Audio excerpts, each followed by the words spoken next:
एक नाम हरि द्वैत नाम दूरी, अद्वैत कुसरी विरळा जाणे, अद्वैत कुसरी विरळा जाणे, अद्वैत कुसरी विरळा जाणे, समबुद्धी घेता समान श्रीहरी, शमद मावरी हरी झाला, शमद मावरी हरी झाला,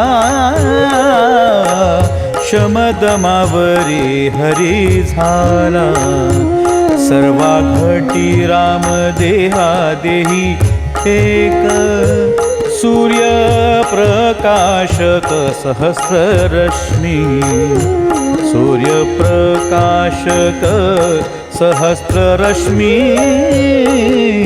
सूर्य प्रकाशक सहस्र रश्मी, ज्ञानदेवा चित्ती हरि पाठ नेमा, ज्ञानदेवा चित्ती हरि पाठ नेमा, ज्ञानदेवा चित्ती हरि पाठ नेमा, मागिली या जन्मा मुक्त झालो, मागिली या जन्मा मुक्त झालो, मागिली या जन्मा मुक्त झालो. हरी मुखे म्हणा, हरी मुखे म्हणा, हरी मुखे म्हणा, हरी मुखे म्हणा, हरी मुखे म्हणा, हरी मुखे म्हणा, पुण्याची गणना कोण करी, पुण्याची गणना कोण करी, पुण्याची गणना कोण करी.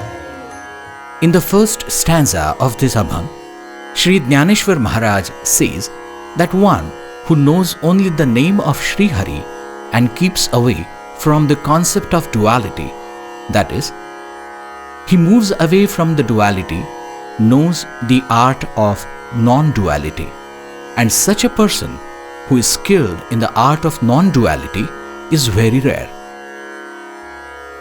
Sri Dnyaneshwar Maharaj further says that one whose mind is free from duality experiences the presence of Sri Hari everywhere through a mind that is free from discrimination. Merely controlling the mind, that is Shama, and senses, that is Dhamma, does not lead to the attainment of Sri Hari, as he is beyond these. Only through constant remembrance of Sri Hari's name can he be truly attained. Sri Dnyaneshwar Maharaj says that the same divine principle, Sri Ram, is present in all bodies. Moreover, he is omnipresent, filling the entire universe with his presence. To illustrate this, Sri Dnyaneshwar Maharaj gives the example that although we see thousands of sun rays, their source is the same, the sun. In the final stanza of this Abhang, Sri Dnyaneshwar Maharaj says, quote, I constantly chant the name of Sri Hari in my mind, and thereby I have attained liberation from the cycle of birth and death. The accumulated karma from my past lives has been erased by the glory of Sri Hari's name, and I have attained Jivan Mukti, that is, liberation in this life. Unquote. And that's why let's chant Hari Mukhe Mhana, Hari Mukhe Mhana, Punyachi Gadana Kona Kari. Hari मुखे